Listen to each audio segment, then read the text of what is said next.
Right. So I am going to now invite, let me come out here, um, our first speaker, which is our lovely Claire. So Claire, I'm going to ask you to unmute yourself, please, and I'm going to add your spotlight. So thank you for agreeing to talk about your work, Claire. And I'm so excited about our conversation and to find out more about you and your practice. So, do you want to tell us a little bit about yourself, where you Sure. are? Tell us about your practice. Well, I'm Claire. I live in Germany now, but I am from the US. I moved here about 12 years ago and joined the circle. I think it's going to be 2 years this spring. But when I joined, I did not own an embroidery hoop. I did not know one single embroidery stitch. I was really coming from nothing in terms of stitching. I was a knitter and a crocheter, but I followed patterns. And so for me, like you'll see like in my slides, like it was totally revolutionary to just the idea of breaking out of a pattern and actually using stitch as something that's expressive and autobiographical. And that was totally revolutionary to me. So yeah, that's why my creative practice has exploded since then. And now it's absolutely part of my everyday life. Yeah, it's huge for me now. I remember, when you first came in and you said, I have never stitched. Mm-hmm. And that moment, so as you were saying that when you joined, you came with like zero experience of stitch. Mm-hmm. But what made you decide to join? I mean, it was like a big step from never having stitched anything to saying that I'm going to commit to this and I'm just going to see where it's going to take me. I Uh, think I was just totally in need of a creative outlet. Before I moved to Germany, I was living in New York City. And I was a very active, black and white film street photographer, as a hobby, but it was like absolutely part of my daily breath. Like I had to get out and photograph every day. And then I moved to like the middle of nowhere farmland, and I lost all of my street and my angles and my lines. And I was like, and then I had 3 kids. And yeah, you have 3 little kids back to back, and your kind of creative life flies out the window because you're busy with other things. And so yeah, I knitted lots of little things for them, but I didn't have any actual way to express myself anymore. And as soon as I think I took a short, it was called Artful Stitch Journey at the time, like a short 1 week class. And yeah, something clicked in me. I was like, wow, I have permission to just do this and just see where it takes me without following somebody else's pattern. So it was very revolutionary for me. I know. I mean, like when I'm listening to you now, it feels like, wow. And I mean, from never having done anything with a needle and a thread to now that I know your work and how you are committed to doing this as a daily practice, it just feels like this transformational journey. It Um, has been, absolutely. it has been incredible to just be bearing witness to it. And I just feel incredibly lucky to kind of watching you from the sidelines and saying, yes, and to being a little tiny part of that journey. So it just No, a makes me huge part of so that journey happy. for sure. um, so before we look at your slides, there's just something that I have been curious about as well. I mean, for everyone who's part of the circle, is like, as you said, you have 3 very young children. What sort of adjustments have you had to make in your life in order to accommodate what the membership really offers, like our weekly meetings, for instance, and then engaging with the prompts. How have you managed to fit that in to your life, and despite all of the other commitments that we all have ongoing, and especially you with 3 young children? Well, I mean, honestly, for me, I mean, being in Europe on this side, obviously the timing works great. My kids are in bed, so it's like finally I get to breathe and have some me time and just relax. And I've always been the kind of person who has to like be busy with my hands every evening, so it just kind of flowed naturally that way. But I mean, the nice thing about the circle is that it is what you need it to be. Like you don't have, it's not a commitment like, okay, I have to get this done this month.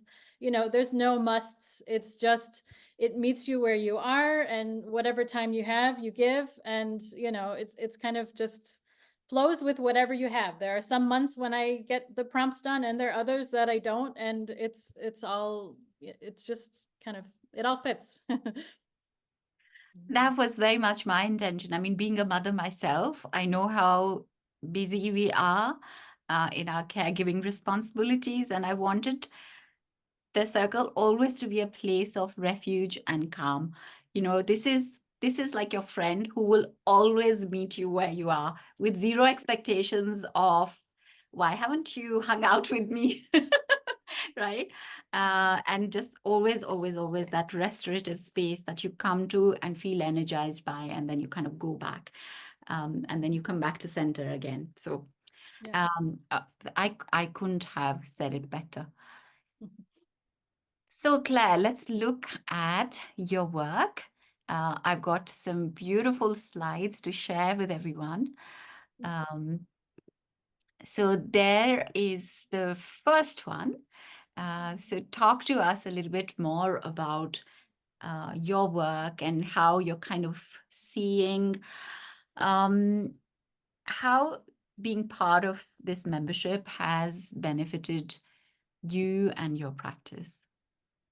Sure. Well, when I sat down to think about like what I actually wanted to say today, I thought of 5 themes, like 5 main parts that this soothing stitch circle has like enriched me. And the first one being technique, obviously, because I came from nothing. So,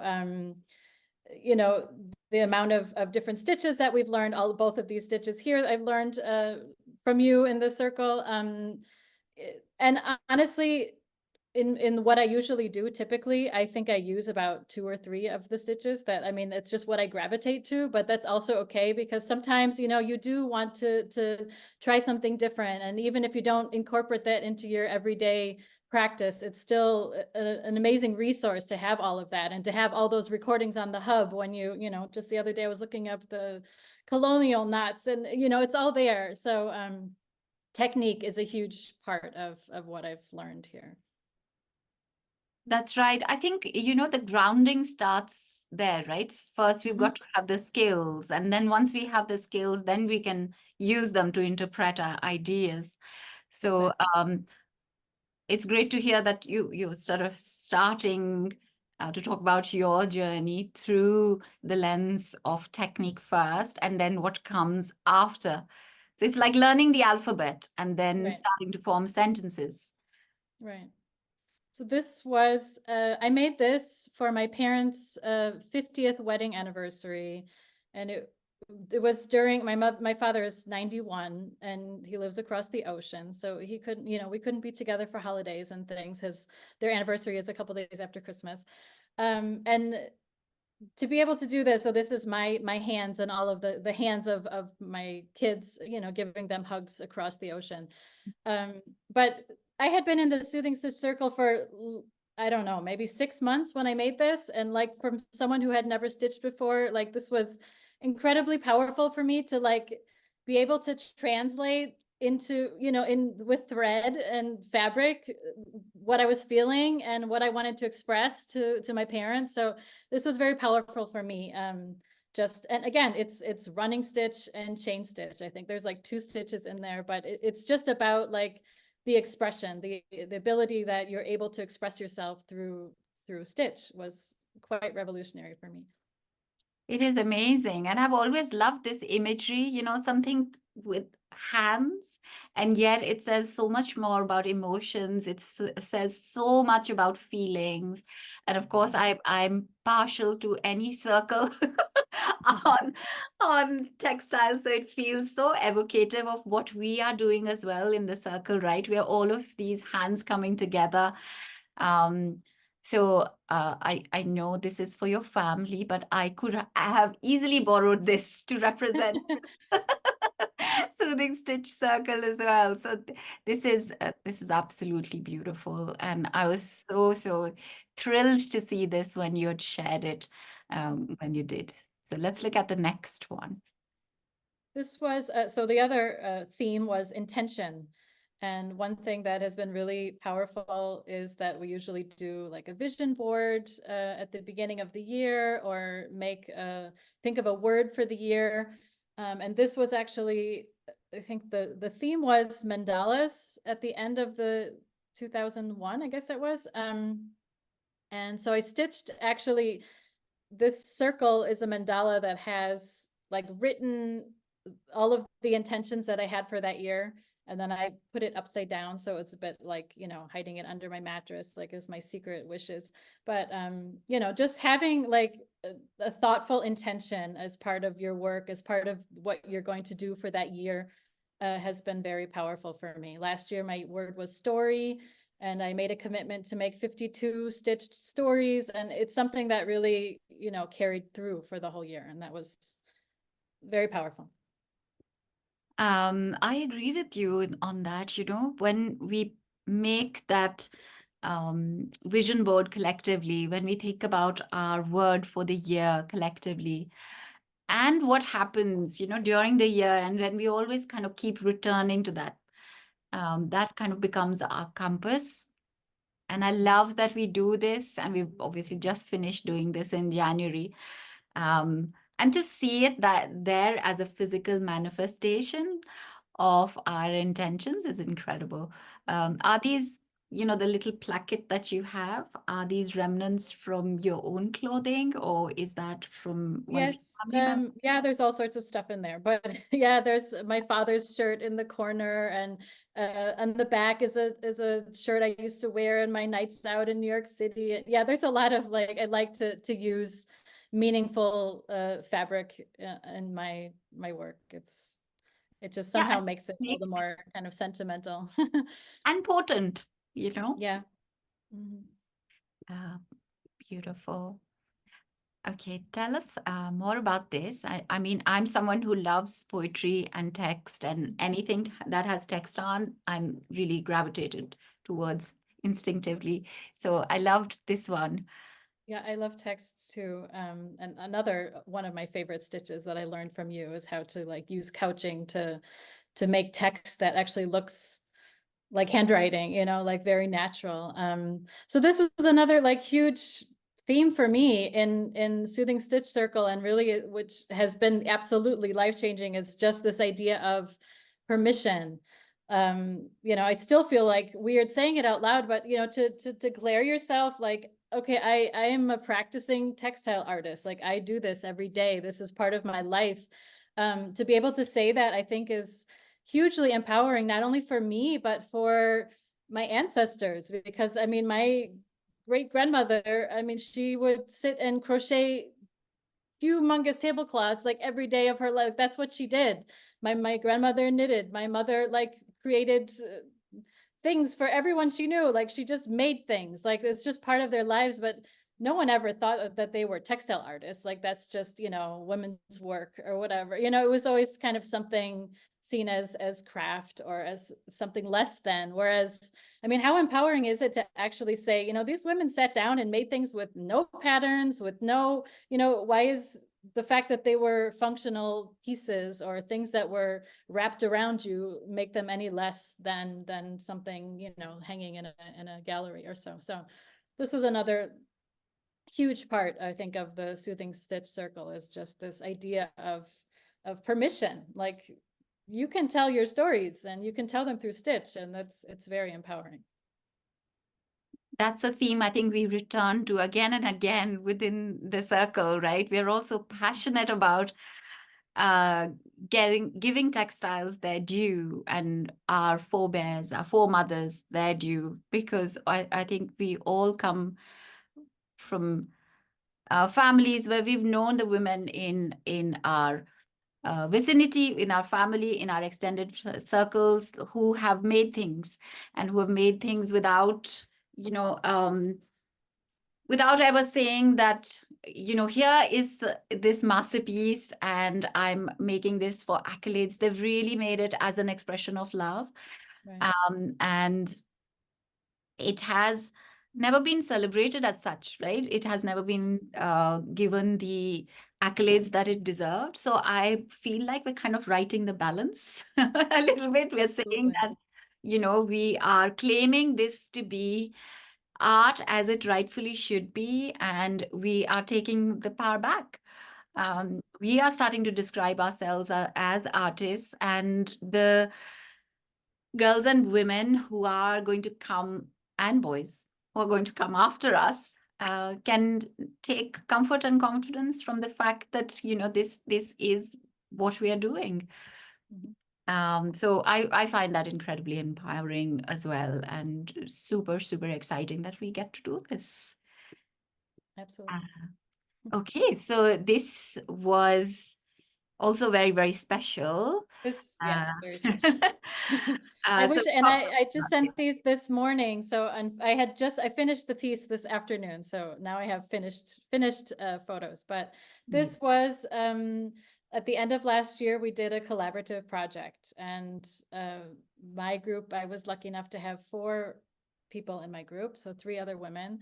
And we didn't agree on like a finished thing from the beginning. We all just sent each other our own version of a starting piece, and then we continued with them. And on the top right is what I sent. So it was just a very simple circle. The theme was gratitude, and so I obviously was grateful for the circle, like our circle of soothing stitch, our circle of family and friends, and like all of the things that kind of weave in and out of that circle. And then what I got back, I mean, was incredible. It's just so amazing because I mean it sparkles and it has like glitter, and it's something I would have never made myself, but it also at the same time it looks like it's mine. It's really incredible. Like all 4 of the pieces are totally different. All 4 of us women are different. We have our own voices, and yet somehow in the pieces that we created, like it really looks like it was all from the same hand. And there are parts here that I don't know if it was Juliet or Sonia or Monique. Like we're all together. It's like all of us. Like it's so yeah. This was very powerful. Obviously, the collaboration and just what you get from the other people in this community is really yeah, indescribable. So that was very powerful.